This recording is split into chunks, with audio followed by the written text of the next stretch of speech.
और इस वक्त की एक बड़ी खबर के साथ हम शुरुआत कर रहे हैं। दिल्ली सरकार जो है उसे दिल्ली हाईकोर्ट की तरफ से बड़ा झटका मिला है। दिल्ली हाईकोर्ट का ये फैसला है कि उपराज्यपाल के पास सभी संवैधानिक अधिकार हैं और बिना उपराज्यपाल की अनुमति के, परमिशन के कोई भी फैसला दिल्ली सरकार नहीं कर सकती है।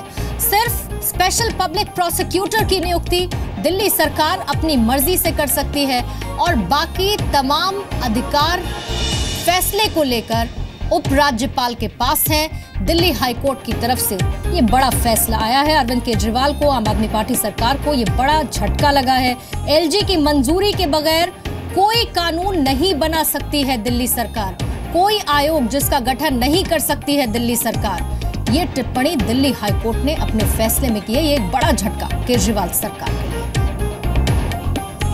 ये भी कहा है कि उपराज्यपाल ही दिल्ली में प्रमुख प्रशासनिक अधिकार रखते हैं। दिल्ली हाईकोर्ट ने ये टिप्पणी की और साथ ही ये भी कहा है कि बिना एलजी के मंजूरी के दिल्ली सरकार किसी आयोग का गठन नहीं कर सकती, कोई कानून नहीं बना सकती। फैसला करने का अधिकार सिर्फ और सिर्फ एलजी के पास ही है, यानी कि उपराज्यपाल के पास है। ये फैसला सुनाया है, ये टिप्पणी की है दिल्ली हाईकोर्ट ने।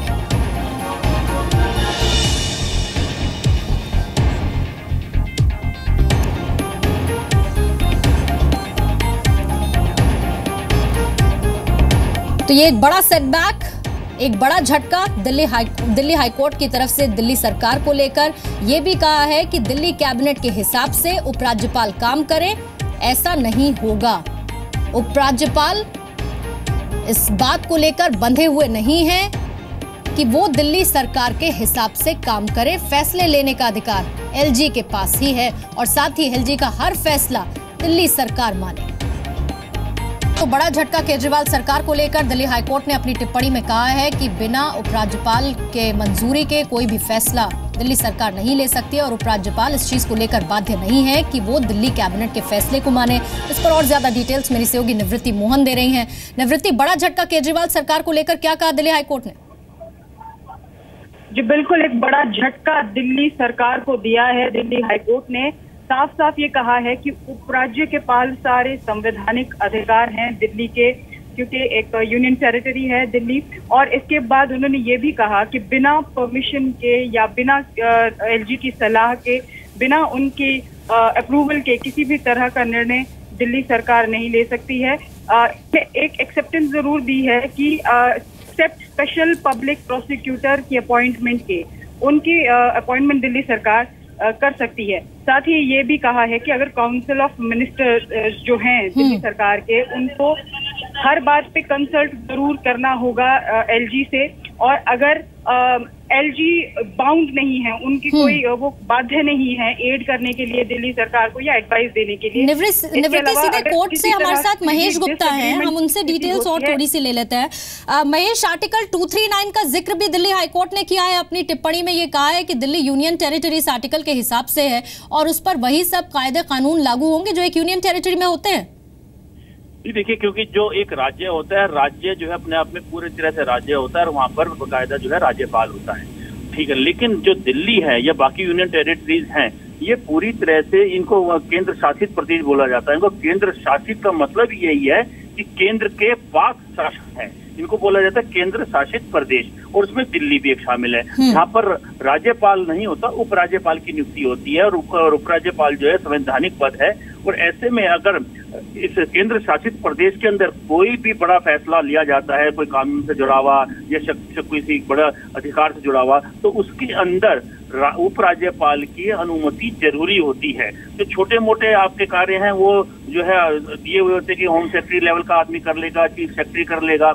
लेकिन कोई भी संविधान से जुड़ा या कोई बहुत बड़ा फैसला अगर है तो उसकी फाइल उपराज्यपाल के पास जरूर जाती है, जो कि हमेशा आज तक ऐसा ही होता आया है। महेश, आखिर कोर्ट को क्यों ये जरूरी पड़ा कि कोर्ट इस तरह की टिप्पणी करे? कोर्ट के पास क्या मामला पहुंचा था जिस पर कोर्ट ने ये टिप्पणी की? देखिए, इसमें जब आप की सरकार बनी थी, आम आदमी पार्टी की सरकार, तो ये शुरू से ही हर मामले के अंदर इन्होंने मनमानी की है। चाहे वो जैसे कि मैं आपको बताऊं, जब शुरू में सोमनाथ जो है इनके एमएलए, उनको इन्होंने कानून मंत्री बनाया था। तो इन्होंने जो दिल्ली के सेशन जजेस हैं, जिला एवं सत्र न्यायाधीश होते हैं, उन सबकी बैठक बुला ली। जबकि इससे पहले चाहे बीजेपी की सरकार रही, चाहे कांग्रेस की सरकार रही, कभी किसी कानून मंत्री ने जो है जजों की महेश, आपको रोकना होगा मुझे। बीजेपी प्रदेश अध्यक्ष सतीश उपाध्याय इस वक्त हमारे साथ फोन लाइन पर हैं।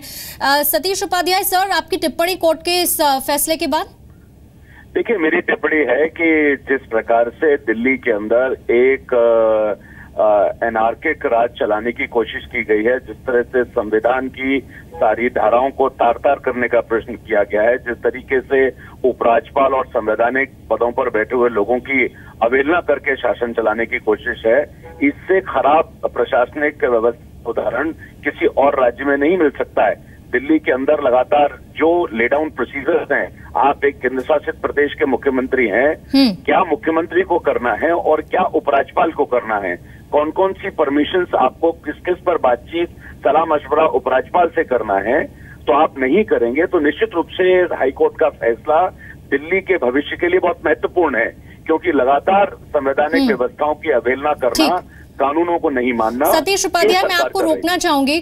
सीधे कोर्ट में जो वकील उस दौरान पर मौजूद थे, वो बाहर आकर इस फैसले को लेकर, टिप्पणी को लेकर जानकारी दे रहे हैं। हम पहले सुन लेते हैं उनको।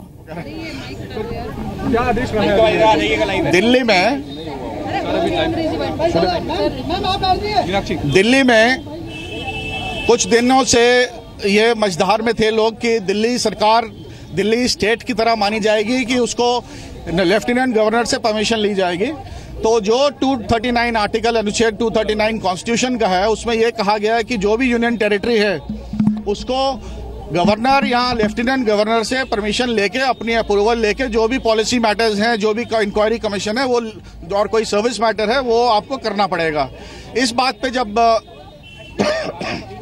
दिल्ली सरकार ने केस याचिका डाली है दिल्ली हाई कोर्ट में, तो दिल्ली हाई कोर्ट ने कहा है कि for all purposes Delhi state union territory माने जाएगा, और जब तक आप एलजी से अप्रूवल नहीं लेंगे किसी भी पॉलिसी का, वो वैध नहीं माना जाएगा, उसको इलीगल माना जाएगा। तो जो सारे नोटिफिकेशन थे उनको रद्द कर दिया गया है। कोई कमीशन ऑफ इंक्वायरी थी, कोई स्टैंप ड्यूटी के बारे पे था, कोई सीएनजी स्कैम था, वो सारे नोटिफिकेशन रद्द किए गए हैं। और ये भी साफ किया है कि जो कैबिनेट में वो कैसे व्यू कर रही है? Do you think it is validation of the central government's position? It is the validation of the Constitution of India. We must all respect the Constitution of India. We cannot go beyond the Constitution of India and interpret it in our own manner and own convenience. Convenience cannot be taken that way.